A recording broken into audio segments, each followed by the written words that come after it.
Telangana pulse ఇవాళ తెలియబోతోంది. అంటే కొద్ది రోజుల క్రితం జరిగిన గ్రామ పంచాయతీ ఎన్నికల్లో చాలా స్పష్టంగా అధికార కాంగ్రెస్ వైపు, ప్రభుత్వంలో ఉన్న పార్టీ వైపు పల్లె ప్రజలు ఉన్నారని మనం మాట్లాడుకున్నాం.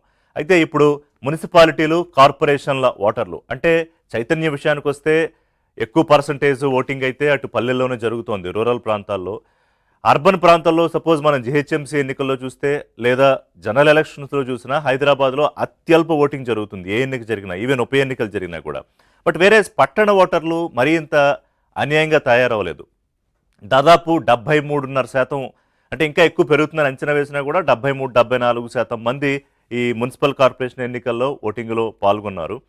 సరే, ఎవరి వైపు వాళ్ళ ఓటు ఉంది అంటే పట్టణ ఓటరు నాడి పట్టుకున్న పార్టీ ఏది అనేది ఇవాళ తెలిసిపోతుంది. కానీ ఎన్నిక ఈవీఎం మీద జరగలేదు కాబట్టి, పోలింగ్ ఇది బ్యాలెట్ పద్ధతిలో జరిగిన పోలింగ్ కాబట్టి కొంత ఫలితం రావడానికి సమయం పడుతుంది. ఎందుకంటే దానికి చాలా ప్రొసీజర్ ఉంటుంది. బ్యాలెట్లన్నీ ముందు బండిల్ చేయాలి, తర్వాత టేబుల్స్ వారీగా దాన్ని డిస్ట్రిబ్యూట్ చేయడము, ఒక్కొక్క రౌండ్ పూర్తయిన తర్వాత ఏజెంట్తో సంతకాలు పెట్టించుకోవడం, ఇవన్నీ జరుగుతాయి. బట్ వీళ్ళని త్వరగానే వచ్చే అవకాశం ఉంటుంది. మొదటి ఫలితం 10 గంటలకి వచ్చే అవకాశం ఉందని తెలుస్తోంది. కరీంనగర్ కార్పొరేషన్కి సంబంధించి మొదటి ఫలితం వస్తుంది. ఇక క్యాంపు రాజకీయాలు ఏంటి? మనం సాధారణంగా అసెంబ్లీ ఎన్నికల్లోనూ లేకపోతే కొంచెం హంగు వస్తుందని చోట క్యాంప్ పాలిటిక్స్, ముందు గెలిచే ఎమ్మెల్యేలు, గెలవబోయే ఎమ్మెల్యేలను తీసుకెళ్లి వేరే చోట పెట్టడం ఇవన్నీ చూస్తూ ఉంటాం. కానీ అంతే ప్రతిష్టాత్మకంగా ఈ ఎలక్షన్కి సంబంధించి కూడా పార్టీలు తీసుకున్నాయి. ముఖ్యంగా బీజేపీ తన క్యాంపు రాజకీయాలను మొదలుపెట్టింది, అఫ్కోర్స్ బీఆర్ఎస్ కూడా. అయితే బీజేపీ రాష్ట్రాలు దాటించేసింది. ఉత్తరప్రదేశ్, అయోధ్య, మహారాష్ట్ర, ఛత్తీస్గఢ్ లాంటి చోటకి బస్సుల్లో తరలించేశారని చెప్పి మనకు తెలుస్తోంది. అలాగే బీఆర్ఎస్ కూడా క్యాంపు రాజకీయాలు మొదలుపెట్టింది. కొన్ని అంచనాలు అంటే పీపుల్స్ పల్స్ లాంటి ఒక అంచనా సర్వే సంస్థ కానీ, రాజనీతి స్ట్రాటజీస్ లాంటి ఒక సంస్థ కానీ చాలా స్పష్టంగా చెప్పిన విషయం ఏంటంటే, అధికారంలో ఉన్న కాంగ్రెస్ పార్టీకే ఈసారి పట్టణ ఓటరు, మున్సిపాలిటీలు, ఇటు కార్పొరేషన్లో ఓటర్లు అత్యధిక స్థానాలు ఇవ్వబోతున్నారు. మొత్తం 7 కార్పొరేషన్లో మెజారిటీ కార్పొరేషన్లు అంటే 5 కార్పొరేషన్లు స్పష్టంగా కాంగ్రెస్ పార్టీ గెలుచుకోబోతోంది అనే అంచనాలు ఉన్నాయి. What about BRS? అంటే ప్రధాన ప్రతిపక్షంగా మొన్నటి ఎన్నికల్లో నిలబడి, అసెంబ్లీ ఎన్నికల గురించి మాట్లాడుతున్నాను నేను, 39 స్థానాలు గెలిచి ఆ తర్వాత పార్లమెంట్ ఎన్నికల్లో పూర్తిగా చతికిలబడిపోయి సున్నా పార్లమెంటు స్థానాలు, అంటే 10 ఏళ్ల పాటు అధికారాన్ని అనుభవించిన బీఆర్ఎస్ ప్రభుత్వాన్ని నడిపించిన పార్టీ ఒక్క పార్లమెంట్ సీటు గెలుచుకోలేకపోయింది. ఆ తర్వాత జరిగిన 2 ఉప ఎన్నికల్లో ఇంతకుముందు నేను చెప్పినట్టుగా కంటోన్మెంట్ ఎన్నిక చూసినా, జూబ్లీహిల్స్ బై ఎలక్షన్ చూసినా కూడా తన సిట్టింగ్ సీట్ను అధికార పార్టీ కోల్పోయింది. అది ఇవాళ బీఆర్ఎస్ పరిస్థితి. అయితే సర్పంచ్ ఎలక్షన్స్లో, గ్రామ పంచాయతీ ఎలక్షన్స్లో ఖచ్చితంగా 2వ స్థానంలో నిలబడింది. ఇప్పుడు మున్సిపల్ కార్పొరేషన్ ఎన్నికల్లో కూడా వస్తున్న అంచనాల ప్రకారం బీజేపీని కాదని బీఆర్ఎస్ఏ 2వ స్థానంలో ఉండే అవకాశం ఉంది. దానికి కారణాలేంటో మనం రానున్న చర్చల సందర్భంగా మాట్లాడుకుందాం మరి కాసేపట్లో.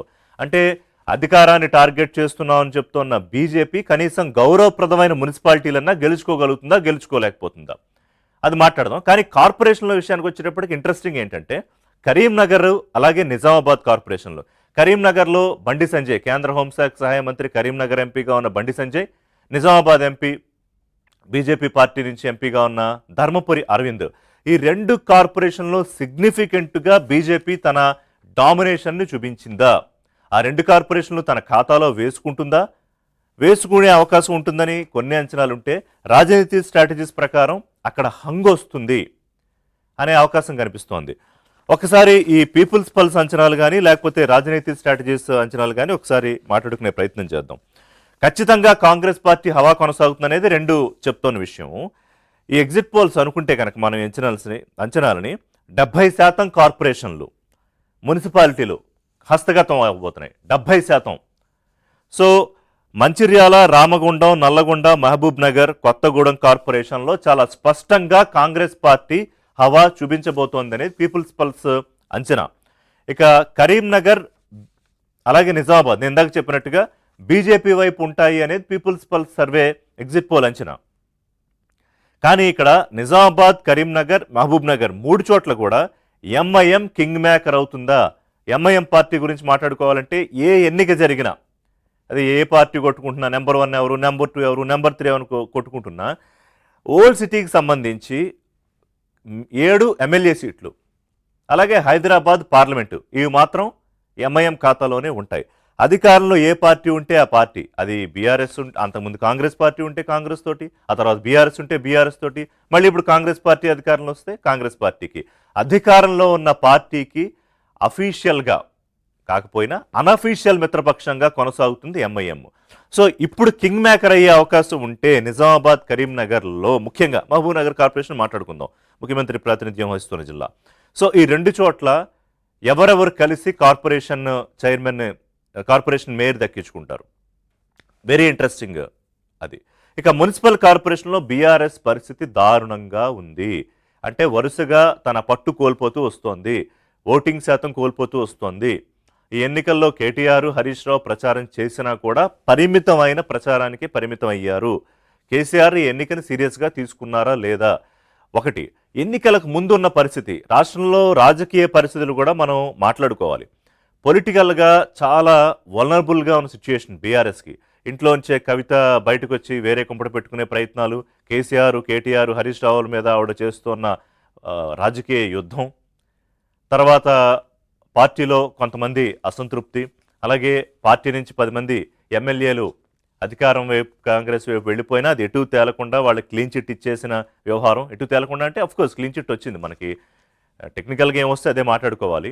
సో అక్కడ కొంత ప్రాతినిధ్యం కోల్పోయి బలహీనపడడం, ఇలాంటి అంశాలు ఉన్నాయి బీఆర్ఎస్కి. వరుసగా కేసులు, అది కాళేశ్వరం కానివ్వండి, ఫోన్ ట్యాపింగ్ కానివ్వండి, లేకపోతే ఈ విద్యుత్ కమిషన్కి సంబంధించి కానివ్వండి, లేకపోతే ఈ కారు, రేసింగ్ కారుకు సంబంధించి కేటీఆర్ మీద కేసులు కానీ, అన్ని వైపులా అష్టదిగ్బంధనం చేసినట్టుగా అయిపోయింది బీఆర్ఎస్ పరిస్థితి. ఆబ్వియస్గా కొంత కాన్ఫిడెన్స్ కోల్పోతుంది కేడర్. సో వాళ్ళు ఎంతవరకు పనిచేశారు, ఎందుకంటే ఇప్పుడు ఈ ఎన్నికలకు ముఖ్యంగా అక్కడ ఉన్న ఎంపీలు, ఎమ్మెల్యేలు, ఎమ్మెల్సీలు ప్రాతినిధ్యం వహిస్తున్న వాళ్ళు, వాళ్ళకి అది ప్రధానమైన కీలకమైన పాత్ర ఉంటుంది. సో అలాగే ప్రభుత్వంలో ఉన్న పార్టీకి మీకు 2020లో, దీనికన్నా ముందు 2020లో ఎన్నిక జరిగింది, 2026 ఎన్నిక కన్నా ముందు 2020లో బీఆర్ఎస్ అధికారంలో ఉన్నప్పుడు ఎన్నిక జరిగింది. అప్పుడు అఫ్కోర్స్ మొత్తం డామినేషన్ బీఆర్ఎస్దే, కాంగ్రెస్ పార్టీ ఎక్కడ అసలు పిక్చర్లో లేదు. సెకండ్ ప్లేస్లో బీజేపీ ఉన్న పరిస్థితి చూసాం మనం అప్పుడు. సో కట్ చేస్తే 2026కి కంప్లీట్గా మారిపోయింది పరిస్థితి. అధికారంలో కాంగ్రెస్ పార్టీ ఉంది, ముఖ్యమంత్రిగా రేవంత్ రెడ్డి ఉన్నారు, సిపిఐ సపోర్ట్ ఉంది. ఇక్కడ బీఆర్ఎస్ ఒంటరైపోయింది, బీజేపీ బలం పెంచుకుందామని చూస్తోంది. సరే, కాంగ్రెస్ పార్టీ వర్షన్ చూస్తే బీజేపీ, బీఆర్ఎస్ కలిసి కొన్ని చోట్ల ఎన్నికలకు సంబంధించి ఎత్తులు పై ఎత్తులు కానీ, గ్రౌండ్ లెవెల్లో కలిసి పనిచేయడం కానీ చేశాయి అనేది, అంటే కాంగ్రెస్ పార్టీని దెబ్బతీయడానికి. అఫ్కోర్స్ బీజేపీ, బీఆర్ఎస్ ఆ విషయం ఒప్పుకోవు. కానీ కేటీఆర్ వాదన ఏంటంటే బీఆర్ఎస్ను లేకుండా చేయడానికి కాంగ్రెస్, బీజేపీ 2 జాతీయ పార్టీలు, అంటే ఢిల్లీలో కాంగ్రెస్ బీజేపీ ఫైట్ ఎలా ఉంటుందో మనకు తెలుసు, కానీ ఇక్కడ కాంగ్రెస్ బీజేపీ ఒకటైపోయాయి అని చెప్పే నరేషన్ అసెంబ్లీ ఎన్నికల్లో చేసినా, పార్లమెంట్ ఎన్నికల్లో చేసినా, ఇప్పుడు మున్సిపల్ కార్పొరేషన్ ఎన్నికల్లో చేసినా కూడా వర్కౌట్ అవుతుందా? గతంలో వర్కౌట్ కానీ ఇప్పుడు ఎలా వర్కౌట్ అవుతుంది? అది ఒక అంశం. రెండోది, మున్సిపల్ కార్పొరేషన్ బీఆర్ఎస్ పరిస్థితి 68 నుంచి 76 మున్సిపాలిటీల్లో కాంగ్రెస్ హవా ఉంటుంది. That is almost 36 to 38% of voters Congress వైపు ఉన్నారు అనేది పీపుల్స్ పల్స్ సర్వే చెప్పేది. 8 నుంచి 14 మున్సిపాలిటీల్లో మాత్రమే పోటాపోటీ ఉంటుంది. అక్కడ వరకు బీఆర్ఎస్ కొంత ఉండే అవకాశం ఉంటుంది అనేది. అంటే ఒక 20-25 వరకు మున్సిపాలిటీలు ఏమన్నా బీఆర్ఎస్ దక్కించుకుంటుందా?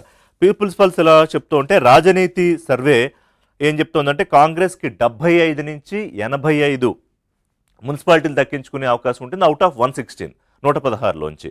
బీఆర్ఎస్ 27 నుంచి 37 మున్సిపాలిటీలు కైవసం చేసుకునే అవకాశం ఉంటుంది అని. బీజేపీ, ఇక్కడ we should talk about BJP, 1 నుంచి 5, 1 నుంచి 3, అంటే ఒక డబల్ డిజిట్ కూడా బీజేపీ మున్సిపాలిటీలు గెలుచుకునే అవకాశం లేదు అనేది అంచనాలు వెలువరిస్తున్న విషయం. బట్ ఎనీవే, నేను ఎప్పుడు చెప్పేది ఏంటంటే, ఈ అంచనాలు కానీ ఎగ్జిట్ పోల్స్ కానీ ఎగ్జాక్ట్ రిజల్ట్ కాదు, కానీ చాలా దగ్గరగా రిఫ్లెక్షన్, ప్రతిబింబించే అవకాశం ఉంటుంది. అనేక సార్లు అది నిజమైంది, ప్రూవ్ అయింది. ఈసారి ఎంతవరకు ప్రూవ్ అవుదా అనేది మరి కాసేపట్లో తేలిపోతుంది. దాదాపుగా 12-1 గంట వరకు ఒక క్లారిటీ వస్తుంది. పూర్తిగా ఫలితాలు రావడానికి సుమారుగా 3-4 అయ్యే అవకాశం ఉంటుంది. ఇంకా కొన్ని చోట్ల కొన్ని ఆలస్యం అవ్వచ్చు.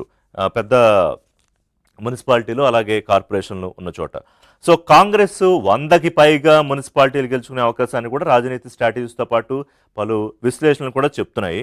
బీఆర్ఎస్ ఓటు బ్యాంకు భారీగా పడిపోవడము, ఒక్క కార్పొరేషన్లో కూడా గట్టి పోటీ ఇవ్వకపోవడం, సో 10 నుంచి 15 మాత్రం వచ్చే అవకాశమే ఉంటుందా బీఆర్ఎస్కి అనేది అందరూ దాదాపుగా స్పష్టం చేస్తున్న అంశం.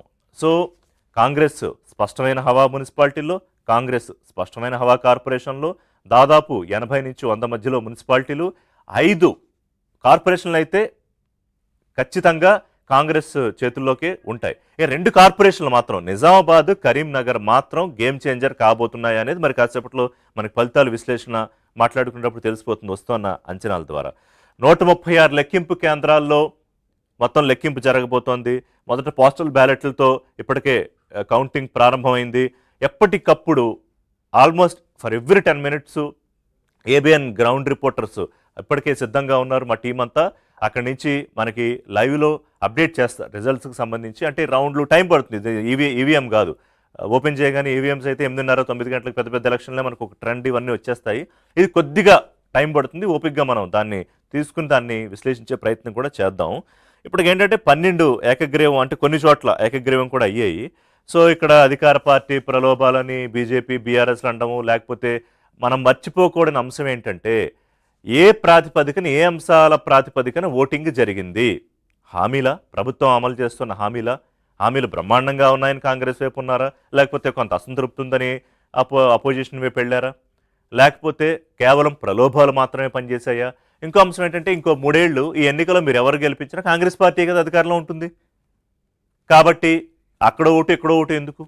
మనం మళ్ళీ ప్రభుత్వం కళ్ళలో, అధికార పార్టీ కళ్ళలో నెగిటివ్గా పడడం ఎందుకు?